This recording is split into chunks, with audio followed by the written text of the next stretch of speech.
요한복음 6장 26절부터 29절 말씀을 이제 제가 받들어 읽겠습니다. 예수께서 대답하여 이르시되 내가 진실로 진실로 너희에게 이르노니 너희가 나를 찾는 것은 표적을 본 까닭이 아니요 떡을 먹고 배부른 까닭이로다. 썩을 양식을 위하여 일하지 말고 영생하도록 있는 양식을 위하여 하라. 이 양식은 인자가 너희에게 주리니 인자는 아버지 하나님께서 인치신 자니라. 그들이 묻되 우리가 어떻게 하여야 하나님의 일을 하오리이까? 예수께서 대답하여 이르시되 하나님께서 보내신 이를 믿는 것이 하나님의 일이니라 하시니. 아멘. 하나님의 말씀입니다. 이 시간 이용주 목사님이 나오셔서 말씀 전해 주실 때 큰 은혜 이 시간 되었으면 좋겠습니다.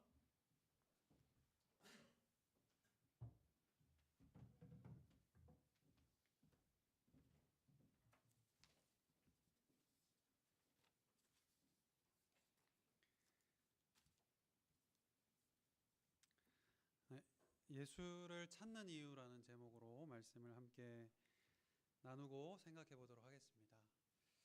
오늘 본문 26절에 세 번역으로 이렇게 나와 있습니다. 제가 세 번역으로 본문 26절을 다시 한번 읽겠습니다. 예수께서 그들에게 대답하셨다. 내가 진정으로 너희에게 말한다. 너희가 나를 찾는 것은 표징을 보았기 때문이 아니라 빵을 먹고 배가 불렀기 때문이다. 예수님을 찾으러 온 사람들에게 예수님께서 너희가 나를 찾는 것은 표적, 그 세 번역에서는 표징이라고 되어 있습니다.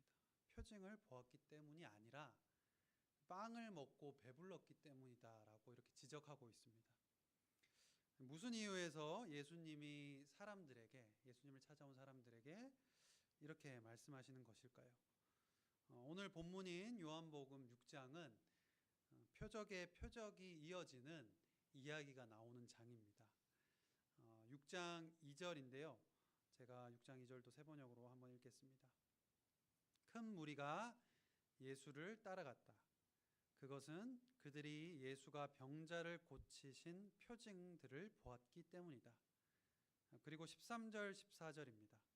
제가 또 읽겠습니다. 그래서 보리빵 5덩이에서 먹고 남은 부스러기를 모으니 12광주리가 가득 찼다. 사람들은 예수께서 행하신 표징을 보고 이분은 참으로 세상에 오시기로 된 그 예언자이다 하고 말하였다.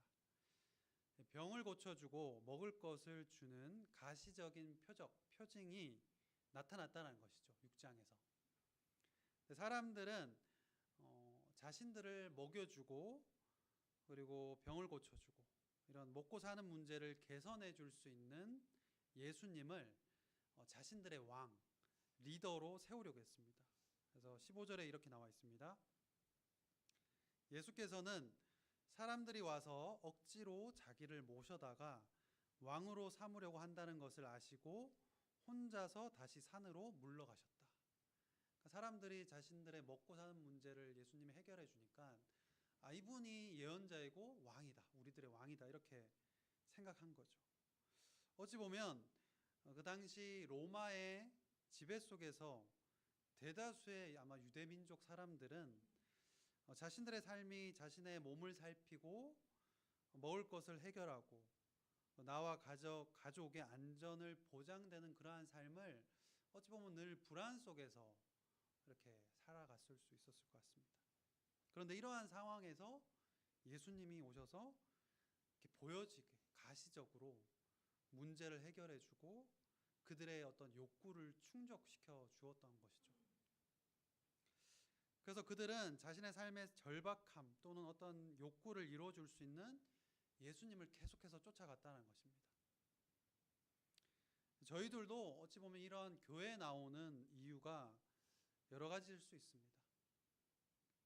교회에 나오게 된 배경도 어찌 보면 다양할 수 있죠.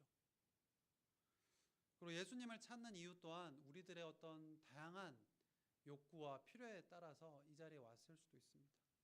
그러나 우리가 기억해야 할 것은 우리의 욕구를 채우고 우리의 현상적인 것들을 추구한다라면 오늘 예수님께서 말씀하신 것처럼 예수님도 너희가 나를 진정으로 찾는 게 아니다 라고 말씀하실 수 있다는 것입니다. 예수님이 그들에게 먹을 것을 주고 병을 고쳐주고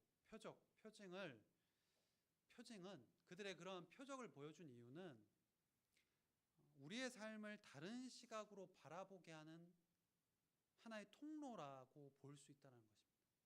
표적과 표징은 우리의 삶을 다른 시각으로 보게 만드는 통로라는 것이죠. 그래서 오늘 본문에 나오는 이 표징은 헬라어로 세메이온이라는 단어입니다. 세메이온.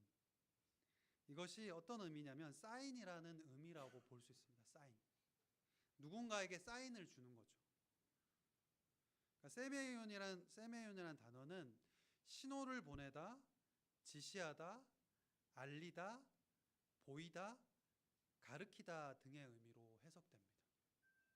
그래서 이 세메이온이라는 단어에는 상식적으로 도저히 생각할 수 없는 기적과 같은 일들이 벌어지더라도, 그러한 현상이 나타나더라도 그 자체에만 머물러서는 안 되며 눈에 보이지 않는 것을 바라보게 하는 것이라는 것이 이 세메이온이라는 단어가 가지고 있는 의미입니다. 이러한 의미를 알고 예수님이 하신 그 지적한 말씀을 다시 한번 읽어보자면, 내가 진정으로 너희에게 말한다. 너희가 나를 찾는 것은 표징을 보았기 때문이 아니라 빵을 먹고 배가 불렀기 때문이다. 그들은 놀라운 기적을 보고 체험했습니다. 경험했습니다. 그러나 예수님이 보내는 그 사인, 그 표징, 예수님이 가르치고 있는 것은 몰랐다는 것입니다. 구약 출애굽기에서도 출애굽한 이스라엘 백성이 광야에서 원망하는 그러한 이야기도 이와 같다라고 볼 수 있습니다. 출애굽기 16장 3절인데요. 제가 출애굽기 16장 3절을 한번 읽겠습니다. 이스라엘 자손이 그들에게 항의하였다. 차라리 우리가 이집트 땅 거기 고기 가마 곁에 앉아 배불리 음식을 먹던 그때에 누가 우리를 주님의 손에 넘겨주어서 죽게 했더라면 더 좋았을 뻔하였습니다. 그런데 당신들은 지금 우리를 이 광야로 끌고 나와서 이 모든 회중을 다 굶어 죽게 하고 있습니다.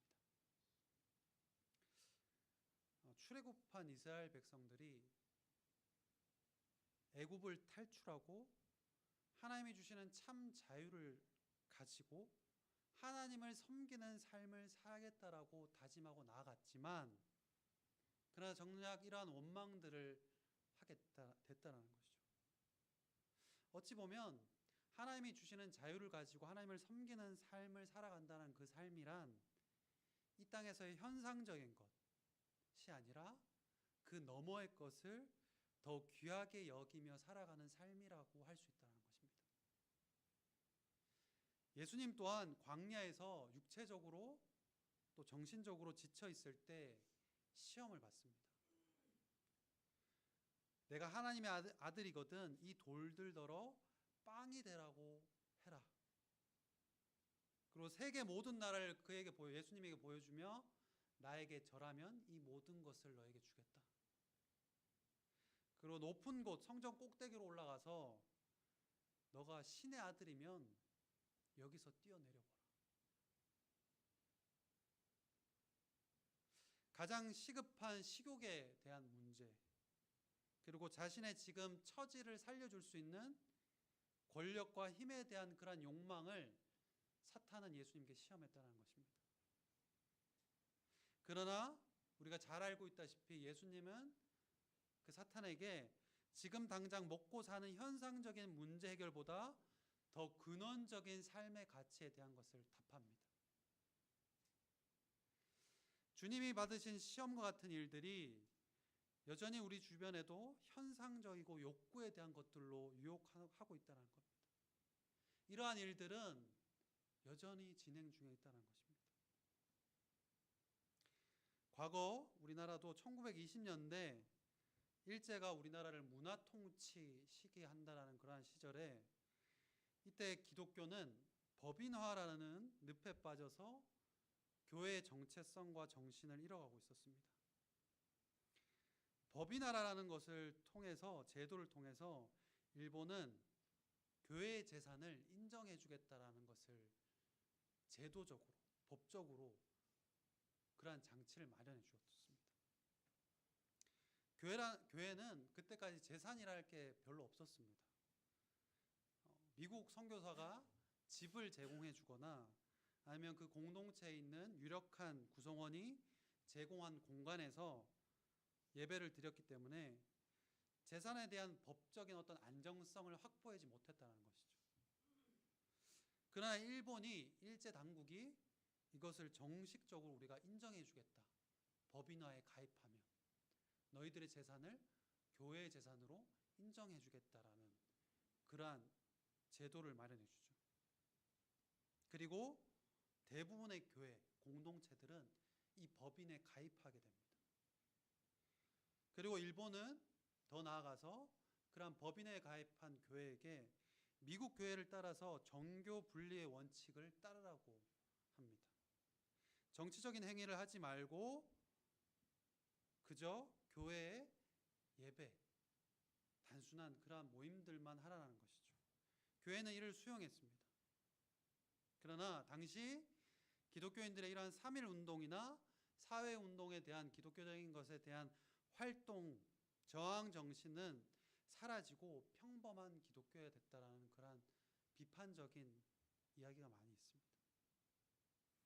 사람들의 영혼과 정신, 삶을 억누를 수 있는 장치가 이 법인화가 크게 역할했다는 것이죠. 교회 입장에서는 체제에 순응하면서 재산을 챙기고 권력을 갖는 곳이 되었습니다. 그리고 1980년대 군사 독재 정권에서도 우민화 정책으로 3S, 3S 정책을 세우게 됩니다. 스포츠, 성문화, 스크린을 통해서 사람들의 욕구를 채워준 것입니다. 농경사회에서 산업화로 점점 나아가는 우리나라 시대에 이러한 것들이 물질만능주의가 교회 안에서도 이것은 하나님이 주시는 것이다 라고 연결되면서 산업적 성장으로 받은 혜택이 하나님의 축복으로 여겨지게 되었습니다. 악한 마음을 가지고 여러 사람들의 욕구와 욕망을 이용하여 자신들의 이권을 챙기는 사람들이 여전히 존재하고 있습니다. 현상적인 것에 만족하는 삶에 대한 성찰은 점점 없어져 가는 것입니다. 카라마조프 신의 형제들을 쓴 그 책에 대신문관이라는 사람이 등장합니다. 인물이 등장하는데 거기에는 재림한 예수가 나오게 됩니다. 근데 그 대신문관은 그 재림한 예수를 지하 감옥에 가둡니다. 그러고 난 후 주님께 이렇게 말합니다. 당신은 오시지 말았어야 했어 라고 말합니다. 우리끼리 잘하고 있는데 당신이 와서 질서를 교란하면 안 된다라고 이야기합니다. 사람들은 자유가 아니라 빵을 원하고 평화로운 공존보다 권력을 원한다라고 말합니다. 광야에서 사탄에게 시험을 받으실 때 주님이 거절하셨던 바로 그것이 우리들에겐 오히려 복음처럼 여겨졌다는 것입니다. 예수님은 이러한 우리들에게 참된 복음이 무엇인지 오늘 본문에서 말씀하십니다. 오늘 본문 27절에서 29절입니다. 제가 세 번역으로 읽겠습니다. 너희는 썩어 없어질 양식을 얻으려고 일하지 말고 영생에 이르도록 남아있을 양식을 얻으려고 일하여라. 이 양식은 인자가 너희에게 줄 것이다. 아버지 하나님께서 인자를 인정하셨기 때문이다. 그들이 예수께 물었다. 우리가 무엇을 하여야 하나님의 일을 하는 것이 됩니까? 예수께서 그들에게 대답하셨다. 하나님께서 보내신 이를 믿는 것이 곧 하나님의 일이다. 영생에 이를 수 있는 양식, 그 양식을 얻기 위해 일하라고 예수님은 말하고 있습니다. 그 일은 하나님의 일이고 그 일은 하나님이 보내신 일을 믿는 것이라고 예수님은 말씀하십니다. 예수님을 믿는다라는 것은 그럼 무엇일까요? 사람들은 예수님께 또 묻습니다. 29절 넘어서 6장 30절입니다. 제가 읽겠습니다. 그들이 다시 물었다. 우리에게 무슨 표징을 행하셔서 우리로 하여금 보고 당신을 믿게 하시겠습니까? 당신이 하시는 일이 무엇입니까?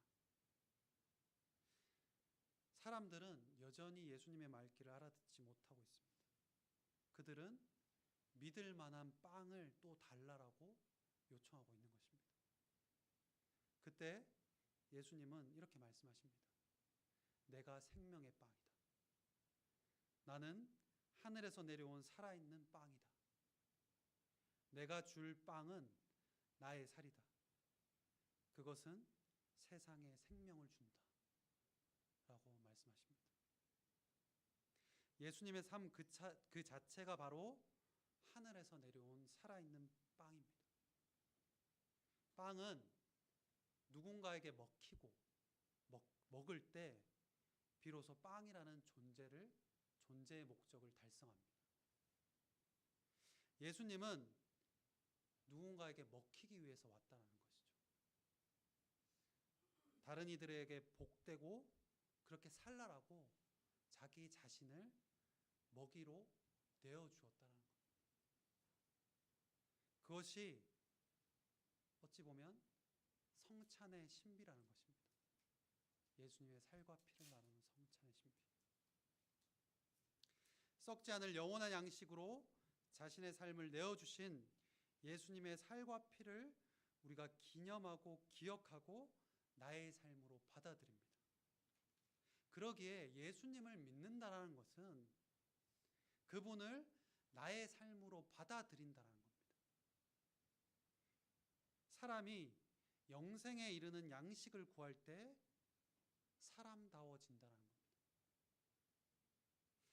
그분의 살과 피를 나누는 성찬, 그리고 우리가 매 주일마다 드려지는 예배, 그 예배가 바로 세메이온이라는 것입니다. 지금 드려지는 이 예배가 표적이고 표징이라는 것입니다. 우리가 교회에 오는 이유, 예수님을 찾는 이유는 표적을 보았기 때문입니다. 예수님을 통해 주님이 우리에게 어떤 곳을 가르치고 계시는지, 어디를 지시하고 계시는지, 무엇을 보이시려고 하는지 예배를 통해 기억하고 기념하고 그 마음을 우리에게 새기는 것입니다. 그러기에 예배는 표적이고 표징인 것입니다. 사도 바울 또한 예수님의 삶을 자신의 삶으로 받아들이고 난 뒤 삶의 가치가 변하게 된 사람 중 한 사람입니다. 빌립보서 4장 12절에 그는 이렇게 이야기하고 있습니다. 빌립보서 4장 12절을 제가 한번 읽겠습니다. 나는 비천하게 살 줄도 알고 풍족하게 살 줄도 압니다. 배부르거나 굶주리거나 풍족하거나 궁핍하거나 그 어떤 경우에서도 적응할 수 있는 비결을 배웠습니다. 예수님을 찾는 이유는 내 삶이 그 어떤 경우에서도 영원히 간직하고 살아가야 할 가치가 무엇인지를 알고 있다는 것입니다. 저희 할아버지께서는 제가 어릴 적에 제게 이런 이야기를 하신 적이 있습니다. 교회를 나가면 밥을 주냐, 돈을 주냐. 어릴 적 저는 할아버지한테 이렇게 대답했습니다. 돈은 안 주지만 밥은 주던데요. 우습게 같은 소리지만 이야기지만 당장 우리가 먹고 사는 문제는 그 누구도 피할 수 없는 현실입니다. 이러한 현실 속에서도 참다운 삶이 사람의 삶이 무엇인지를 고민하며 영원한 생명을 나누며 살아가는 삶이 되길 소망합니다. 우리 시간 함께 찬양하고 기도하도록 하겠습니다.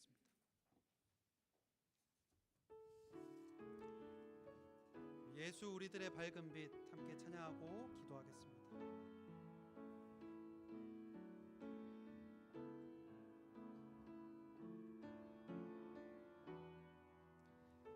예수 우리들의 밝은 빛, 예수 우리들의 밝은 빛, 은혜와 긍휼을 베푸시는 주, 의의 길을 따라가는 주의 자녀들에게 항상 밝은 빛을 비추시는 그는 구원의 주 하나님, 그는 구원의 주 하나님, 공의로 세상을 다스리시네. 주를 경외하는 자들에게, 주를 경외하는 자들에게 부어주시는 놀라운 주님의 영광, 하늘에서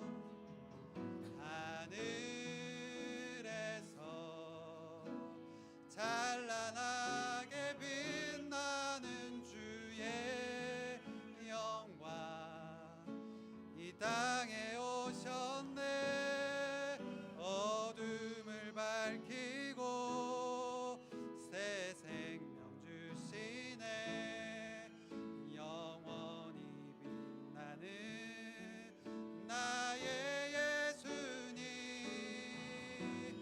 높이 영광과 찬양 받으실 그 이름 경배합니다.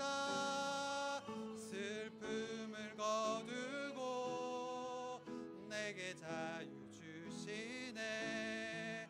기쁨의 노래를 영원한 나의 빛, 예수. 우리 처음부터 다시 한번 찬양하겠습니다. 예수, 예수 우리들의 밝은 빛, 은혜와 긍휼을 베푸시는 주,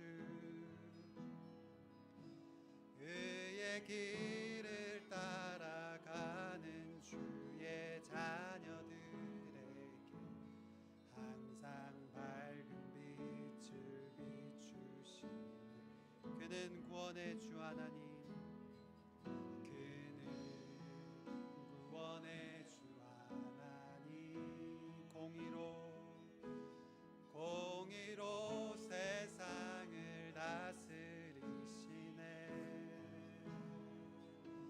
주를 경외하는 자들에게 부어주신 놀라운 주님의 영광, 하늘에서 찬란하게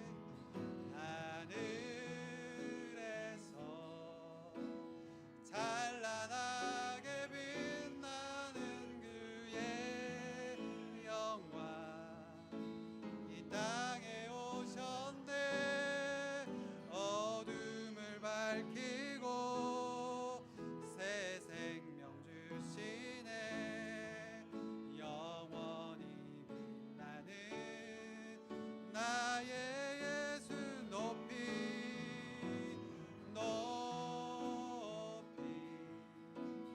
영광과 찬양 받으실 그 이름 경배합니다. 슬픔을 거두고 내게 자유 주시네. 기쁨의 노래를 영원한 나의 빛, 예수. 하늘에서 찬란하게 빛나는, 하늘에서 찬란하게 빛나는 주의 영광, 이 땅에 오셨네. 이 땅에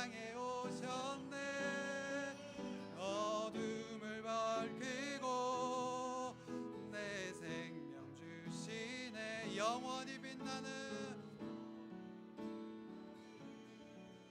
나의 예수님 높이 영광과 찬양 받으실 그 이름 경배합니다. 슬픔을 거두고 내게 자유 주시네. 기쁨의 노래를 영원한 나의 빈 예수께. 우리 이 시간 함께 합심해서 기도하도록 하겠습니다. 주님은 이 땅 가운데 마르지 않는 샘으로 오셨습니다. 꺼지지 않는 빛으로 오셨습니다.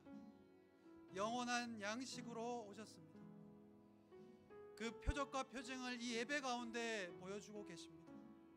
그 주님께 잇대어지는 시간이 될 수 있게끔 해달라고, 우리의 삶이 그 신앙이 우리의 미침이 될 수 있게끔 해달라고 이 시간 함께 기도하며 나아가도록 하겠습니다. 기도하겠습니다. 하나님 아버지께서는 이 땅 가운데 영원한 양식으로 오셨습니다. 그 마르지 않는 그 주님, 그 꺼지지 않는 그 주님, 그 주님께 잇대어지는 내 삶이 될 수 있도록 주님 인도해 주시옵소서.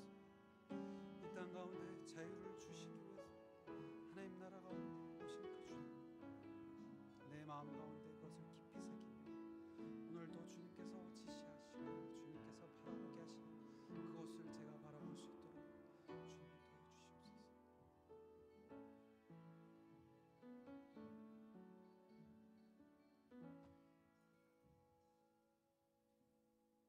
자비하신 하나님, 어느 때든 우리와 늘 함께 하시는 임마누엘의 하나님을 찬양합니다. 주님은 썩지 않는 영원한 양식이십니다.